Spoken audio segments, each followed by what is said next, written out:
안녕하세요. 더딥다이브입니다. 오늘은 좀 역설적인 주제, 바로 병든 정통성에 대해 이야기 나눠보려고 합니다. 신학적으로는 뭐랄까 다 맞는 길을 가고 있다고 생각하는데 이상하게 영적인 활력이나 생명력은 잘 안 느껴질 때가 있잖아요. 왜 그럴까요? 이 질문에 대한 답을 좀 찾아보기 위해서 저희가 오늘 주목할 분은 마틴 로이드 존스 목사님입니다. 흔히 MLJ라고 부르죠. 20세기 정말 대표적인 설교가 중 한 분이신데요. MLJ 트러스트 유튜브 채널에 올라온 설교 영상이 있어요. 병든 정통성, 창세기 26장 17, 18절에 대한 부흥 설교. 이 영상의 일부를 저희가 깊이 살펴볼 겁니다. 네, 그 창세기 본문이 아브라함이 팠던 우물을 블레셋 사람들이 막아버렸는데 그 아들 이삭이 다시 파는 이야기잖아요. 맞습니다. 그 배경이 아주 상징적이죠. 그래서 오늘 우리의 목표는 이겁니다. 교리적으로 옳다고 해서 영적인 생명력이 그냥 따라오는 건 아니다. 라는 로이드 존스 목사님의 그 날카로운 진단, 이걸 좀 파헤쳐 보고요. 이게 지금 우리의 신앙생활이나 아니면 속해 있는 교회 공동체를 돌아보는데 어떤 의미가 있을지 함께 고민해 보는 거죠. 그렇죠. 마치 이삭이 그 우물을 막고 있던 쓰레기를 치웠던 것처럼 우리 안에 혹시 영적인 샘을 막고 있는 그런 건 없는지 그걸 찾아보는 여정이라고 할 수 있겠네요. 네, 바로 그겁니다. 자, 그럼 이 흥미로운 탐구 한번 시작해 볼까요? 우선 로이드 존스 목사님이 딱 선을 긋는 지점부터 확인해야 할 것 같아요. 병든 정통성을 아무리 얘기해도 기본적으로 정통교리 그 자체는 정말 중요하다. 이 전제를 아주 강하게 말씀하시죠. 네, 그렇습니다. 그 점을 놓치면 로이드 존스 목사님의 전체 논지를 완전히 오해할 수 있어요. 그러니까 하나님이 어떤 분이신가, 또 성경의 권위는 어떤가, 인간의 죄 문제, 그리고 그리스도를 통한 구속사역, 성령님의 역할, 그리고 이신칭의, 그러니까 믿음으로 의롭다함을 받는다는 이 핵심 원리나 중생, 즉 성령으로 거듭나는 것 같은 이런 근본적인 교리들이 있잖아요.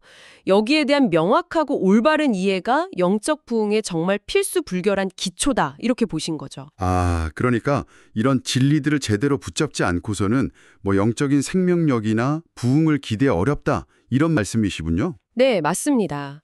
우물을 파기 전에 그 위에 쌓인 쓰레기부터 치워야 하는 것처럼 잘못된 교리나 불신앙의 문제를 먼저 다뤄야 한다는 겁니다. 역사적으로 봐도 그렇잖아요. 교회가 이런 핵심 진리에서 좀 벗어났을 때 영적으로 침체했던 시기들이 분명히 있었죠. 정확합니다. 로이드 존스 목사님은 이런 역사적 사례를 굉장히 중요하게 생각하셨어요. 예를 들어 종교개혁 시대라던가 아니면 18세기 영적 대각성 운동을 이끌었던 존 웨슬리나 조지 휘트필드 같은 분들의 사역을 보면요. 항상 이런 핵심적인 복음 진리가 다시 발견되고 아주 선명하게 선포될 때 그때 강력한 부흥이 일어났다는 점을 강조하십니다. 네, 오직 믿음으로 같은 그런 교리들이 다시 살아났을 때 말이죠. 그렇죠. 그랬을 때 수많은 영혼들이 살아나는 역사가 있었으니까요. 그래서 로이드 존스 목사님은 이런 본질적인 교리들에 동의하지 않는다면 부흥을 위해 기도하거나 기대할 자격조차 없다. 이렇게까지 좀 단호하게 말씀하십니다. 와, 그 정도로 정통 교리의 중요성을 강조하신 건데, 근데 이제 여기서부터가 진짜 문제 제기인 것 같아요. 그렇게 중요한 정통 교리를 다 가지고 있는데 왜 어떤 교회나 신자들은 이렇게 생명력이 없어 보일까? 이게 바로 병든 정통성이라는 개념으로 이어지는 포인트죠. 네, 맞습니다.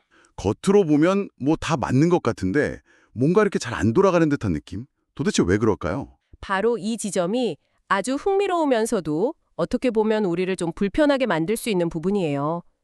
로이드 존스 목사님은 여기서 더 이상 교리 자체가 틀린 경우를 말하는 게 아니에요. 그건 이미 앞 단계에서 다뤘다고 보고 이제는 스스로 우리는 교리적으로 건전해 라고 자부하는 사람들, 특히 복음주의 진영을 향해서 질문을 던지시는 거죠. 아, 그렇군요. 문제는 올바른 교리를 그냥 가지고 있다는 그 사실 자체가 아니라 그 교리를 어떻게 이해하고 또 적용하고 살아내는지 거기에 있다는 겁니다. 와, 그러니까 올바른 교리가 오히려 영적인 병의 원인이 될 수도 있다? 정말 역설적이네요. 그렇죠. 그래서 병든 정통성 또는 심지어 기용적인 정통성이라는 그런 표현까지 쓰시는 겁니다. 그렇다면 구체적으로 어떤 증상들이 나타날 수 있을까요? 첫 번째로 지적하시는 문제가 교리 자체에 대한 지식은 많은데 정작 그 교리가 가리키는 대상, 그러니까 살아계신 하나님, 그리스도, 성령님이라는 그 인격과의 실제적인 관계는 놓치는 경향, 이거죠. 네, 맞습니다. 정통적이지만 죽어있을 수 있다는 경고가 정말 날카롭게 들려요. 네, 이게 뭐랄까 지성주의의 함정이라고 할 수 있겠죠. 교리의 목적이라는 게 단순히 지적인 정보를 쌓는 데 있는 게 아니잖아요. 우리를 살아계신 삼위일체 하나님과의 그 인격적인 만남 그리고 깊은 교제로 이끌기 위한 건데 그 수단인 교리 자체에만 너무 빠져버리는 거죠. 마치 연애 편지는 막 열심히 분석하는데 정작 편지 쓴 사람하고는 별로 안 치는 거랑 비슷할까요? 네, 뭐 그런 비유도 가능하겠네요. 로이드 존스 목사님은 설교에 대해서도 비슷한 지적을 하세요. 그냥 교리에 대해서 막 설명하는 설교랑 그 교리를 통해서 살아계신 하나님과 그분의 역사를 드러내는 교리적인 설교는 다르다는 겁니다. 아, 전자는 그냥 머리로만 동의하고 끝날 수 있지만 후자는 사람들의 마음을 움직여서 하나님께로 이끌어간다는 거죠. 네네. 메뉴판만 열심히 보고 음식을 맛보지 못하는 그런 상황이군요. 그렇죠. 그걸 경계해야 한다는 겁니다. 자, 그럼 두 번째 문제는 뭔가요? 균형 감각을 잃어버리는 거라고 하셨죠?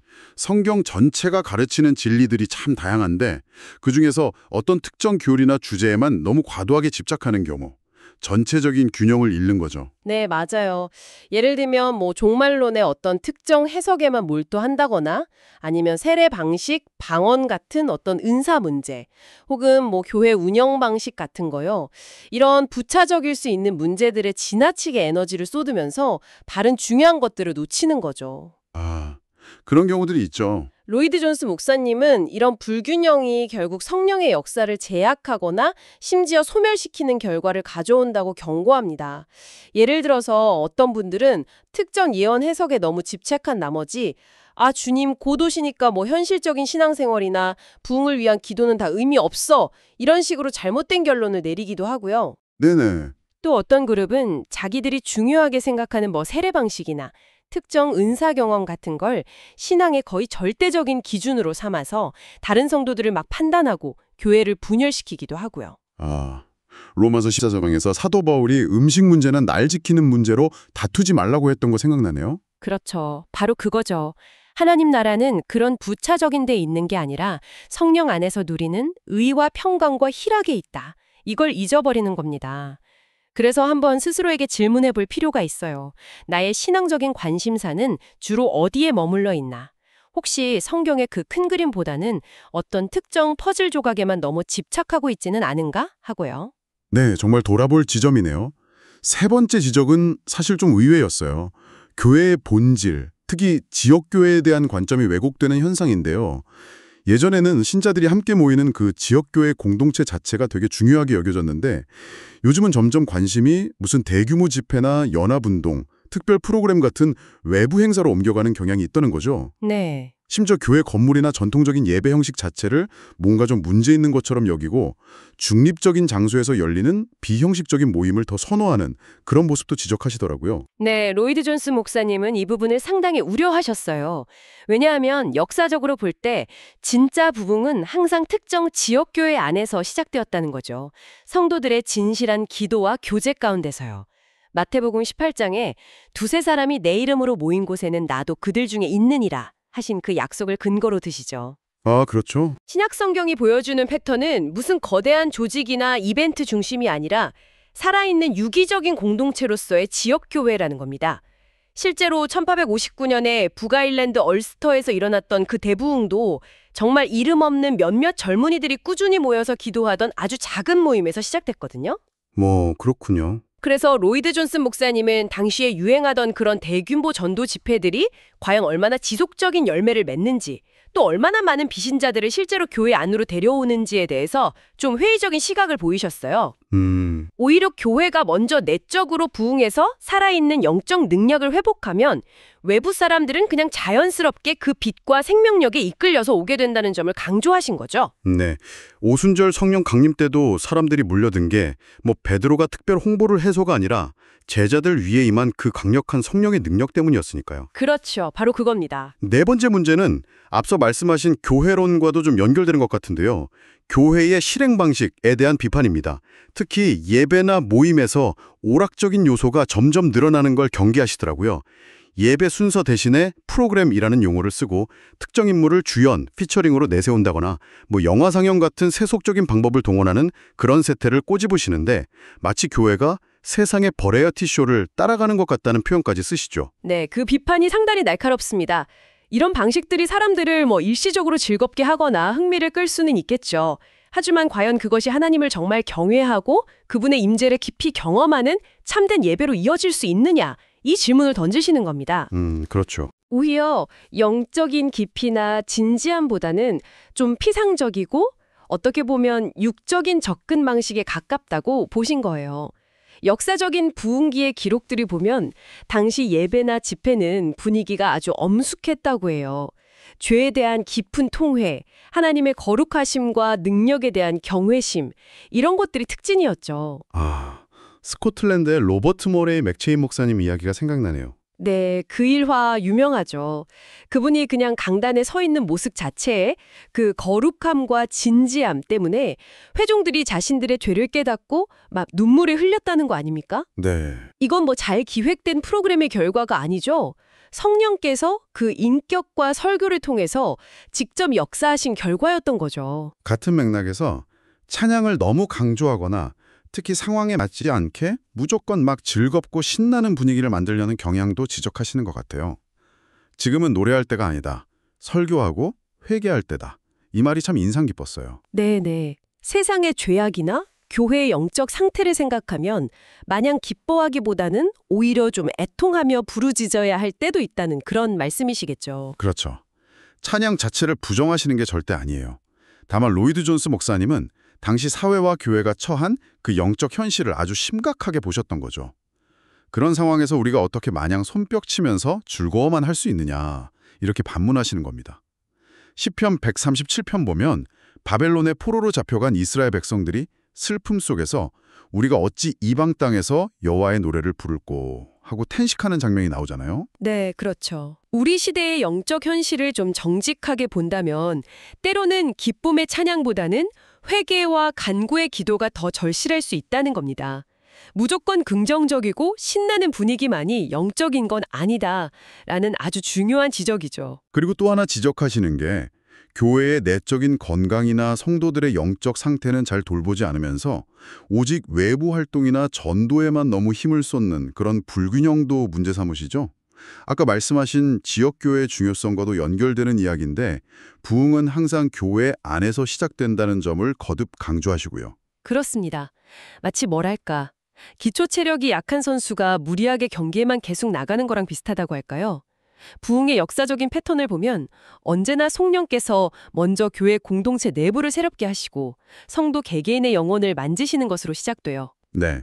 그렇게 내적인 생명력이 회복될 때 자연스럽게 그 에너지가 외부로 흘러나가면서 강력한 증거와 전도 역사가 나타나는 거죠. 아하. 그런데 교회의 영적 기초는 좀 부실한 상태에서 외부 프로그램이나 행사만 계속 늘리는 건 순서가 바뀐 거고 자칫하면 그냥 피상적인 활동주의에 머무를 위험이 크다는 겁니다. 진정으로 살아 숨쉬는 교회는 특별한 홍보 안 해도 그 안에 있는 생명의 능력 자체가 사람들을 끌어당기게 된다는 것이 로이드 존스 목사님의 확신이었습니다. 이제 5번째 문제로 넘어가 보죠. 이건 정말 좀 교묘하고 어려운 문제 같아요. 교리적으로는 다 맞고 겉으로 보이는 활동도 괜찮은 것 같은데 그 안에 흐르는 영, 다시 말해 태도나 정신이 잘못된 경우 어떤 구체적인 모습들이 있을까요? 로이드 존스 목사님은 여기서 몇 가지 아주 치명적인 잘못된 영들을 지적하십니다. 첫 번째가 바로 교만이에요. 이건 여러 형태로 나타날 수 있죠. 사회적 지위나 배경을 내세우는 삶의 교만, 또 교회 안에서의 직분이나 영향력을 과시하는 지위의 교만, 다른 사람보다 내가 성경 지식이나 신학이 더 낫다고 생각하는 지식의 교만, 혹은 내가 다 이해하고 판단할 수 있다고 여기는 이해력의 교만 같은 것들이요. 야고보서 2장에서 교회 안에서 부자랑 가난한 사람 차별하는 모습 막 책망하잖아요. 그런 것들이 다 교만의 증거들이겠네요. 그렇죠. 심지어는 겉으로는 막 겸손한 척하면서 은근히 자신의 의로움이나 영성을 드러내는 그런 위선적인 교만도 있다고 지적하세요. 어떤 형태든 이 교만은 성령께서 자유롭게 역사하시는 걸 가로막는 아주 심각한 장애물입니다. 교만과 더불어서 비판적인 태도도 문제 삼으시네요. 다른 사람의 약점이나 실수를 계속 찾아내서 좀 가혹하게 판단하고 정죄하는 그런 태도 같아요. 물론 진리를 변호하고 잘못을 지적해야 할 때도 있겠지만 사랑 없는 비판은 오히려 공동체를 병들게 하죠. 정확합니다. 고린도전서 13장에 나오는 그 사랑의 모습과는 완전히 반대되는 태도죠. 항상 다른 사람이나 다른 교회를 부정적인 시각으로만 보고 비판할 거리를 찾는 것은 결코 성령의 열매가 될 수 없습니다. 이런 태도는 공동체 안에 불신과 분열만 조장할 뿐이죠. 세 번째로는 다투기를 좋아하는 태도입니다. 특히 신앙의 본질과는 좀 거리가 먼 그런 부차적인 문제들을 가지고 끊임없이 논쟁하고 편가르는 걸 경계하시는군요. 아까 웨슬리랑 휘트필드 아니면 웨일즈의 부흥 지도자들이었던 롤런즈와 해리스 사이에 그 신앙 논쟁이 부흥의 불길을 약화시켰던 예를 드셨었죠? 네, 그 예가 우리에게 정말 큰 교훈을 줍니다. 물론 유다서의 권면처럼 우리가 믿음의 도를 위하여 힘써 싸워야 할 때도 있습니다. 복음의 핵심 진리가 위협받을 때는 타협하지 않고 분명하게 맞서야죠. 네, 그렇죠. 하지만 로이드 존스 목사님이 경계하는 것은 그런 거룩한 싸움이 아니라 논쟁 자체를 즐기거나 아니면 정말 사소하고 비본질적인 문제로 서로 막 물고 뜯으면서 당파심을 키우는 그런 태도예요. 이런 다툼과 분열은 사람들의 마음을 그리스도로부터 멀어지게 하고 무엇보다 성령님을 슬프시게 하는 일이라고 강력하게 경고하십니다. 그 외에도 작은 일에 목숨 걸고 싸우는 사소함, 늘 자신이 중심이 되어야 하고 인정받아야 하는 자기 중요성 같은 문제들도 지적되고요. 또 하나, 거룩함과 진지함 대신에 가벼움과 경솔함이 교회 안에 퍼지는 것도 우려하시더라고요. 네. 하나님의 임재를 경험하고 죄를 심각하게 다루었던 그런 부흥 시대의 깊이 있는 모습과는 너무 다른 좀 피상적이고 장난스러운 분위기, 이걸 경계하시는 거죠. 이 모든 잘못된 영들의 공통점은 초점이 하나님께 있지 않다는 거예요. 자기 자신이나 다른 사람, 혹은 부차적인 문제들에 가 있다는 거죠. 사탄은 교리적으로는 아무 문제가 없어 보이는 사람들 사이에서도 이런 미묘한 태도의 문제들을 이용해서 교회를 무너뜨리고 성령의 역사를 방해한다는 것이 로이드 존스 목사님의 통찰입니다. 아, 정말 교묘하네요. 그렇죠. 결국 우리의 신앙 여정에서 끊임없이 점검해야 할 것은 내 마음 상태와 태도가 과연 겸손과 사랑, 그리고 하나님을 향한 진지함으로 채워져 있는가 하는 점일 겁니다. 지금까지 병든 정통성의 여러 증상들을 쭉 살펴봤는데요. 어쩌면 이 모든 문제의 뿌리에 해당하는 가장 근본적이고 실질적인 장애물이 남아있는 것 같아요. 바로 6번째 문제. 올바른 교리를 믿는다고 고백은 하면서도 실제 삶에서는 알면서도 죄를 짓고 불순종하는 문제. 이거죠. 네, 로이드 존스 목사님은 이 점을 정말 강조하십니다. 아무리 우리의 교리가 완벽하고 예배 형식이 세련되고 겉으로 보이는 태도가 겸손해 보여도 삶 속에 은밀하게 자리 잡고 있는 회개하지 않는 죄가 있다면 모든 것이 다 헛수고가 될 수 있다는 겁니다. 부흥의 역사를 보면 성령께서 강력하게 임하실 때 가장 먼저 일어나는 현상 중 하나가 바로 교회 안 성도들 사이에서 자신의 죄를 깊이 깨닫고 통회하며 자복하는 것이었어요. 네네. 개인적인 삶의 거룩함과 순결함은 하나님의 임재와 능력을 경험하기 위한 정말 타협 불가능한 조건입니다. 우리가 죄의 문제를 정직하게 다루지 않는다면 아무리 많은 성경 지식과 신학적 정통성을 가지고 있다 해도 그것은 우리를 변화시키거나 영적인 생명을 주는 능력을 발휘하지 못해요. 오히려 그냥 위선적인 종교인의 모습만 남게 될 위험이 크다는 것이죠. 오늘 로이드 존스 목사님의 통찰을 쭉 따라가 보니까 이 진정한 영적 활력이라는 것이 단순히 그냥 올바른 교리 목록에 동의하는 것, 이걸 훨씬 넘어선다는 걸 다시 한번 깨닫게 되네요. 네, 그렇죠. 살아계신 하나님과의 그 인격적인 관계, 또 성경 전체 가르침에 대한 균형 잡힌 이해, 이벤트가 아니라 공동체로서의 교회를 소중히 여기는 마음, 또 피상적인 기교가 아니라 영적인 진정성에 담긴 실행, 그리고 무엇보다 겸손과 사랑, 진지함이라는 올바른 영과 태도, 마지막으로 죄와 싸우면서 거룩함을 추구하는 삶, 이 모든 것들이 다 어우러져야 비로소 건강한 신앙, 살아있는 정통성이 가능해진다는 거겠죠? 네, 맞습니다. 이삭이 그 먼지랑 쓰레기로 막혀있던 아버지의 우물을 다시 팠던 것처럼 우리 안에 그 영적인 샘을 혹시 가로막고 있는 것들은 무엇인지 좀 정직하게 돌아봐야 할 시간인 것 같습니다. 네, 오늘 저희가 나눈 이야기들이 듣고 계신 분들의 신앙 여정, 또 속한 공동체를 성찰하는 데 작은 도움이 되었으면 좋겠습니다. 혹시 오늘 언급된 병든 정통성의 여러 모습들이 내 삶이나 우리 교회 안에 좀 교묘하게 자리 잡고 있진 않은지 겸손하게 자신을 비춰보는 그런 계기가 될 수 있을 겁니다. 마지막으로 이런 질문을 한번 같이 고민해 보면 좋겠습니다. 로이드 존스 목사님은 주로 영적 침체의 원인, 그러니까 우리가 피해야 할 장애물들에 초점을 맞춰서 이야기하셨잖아요. 네. 그렇다면 여기서 한 걸음 더 나아가서 이런 함정들을 피하는 것을 넘어서서요. 우리 개인의 삶과 또 공동체 안에서 더 깊고 풍창한 영적 경험을 위한 그 토양을 적극적으로 가꾸기 위해서 우리는 어떤 긍정적인 발걸음을 내디딜 수 있을까요? 이 질문을 좀 마음에 품고 돌아가시면 어떨까 싶습니다. 오늘 이 깊은 성찰의 여정에 함께해 주셔서 감사합니다.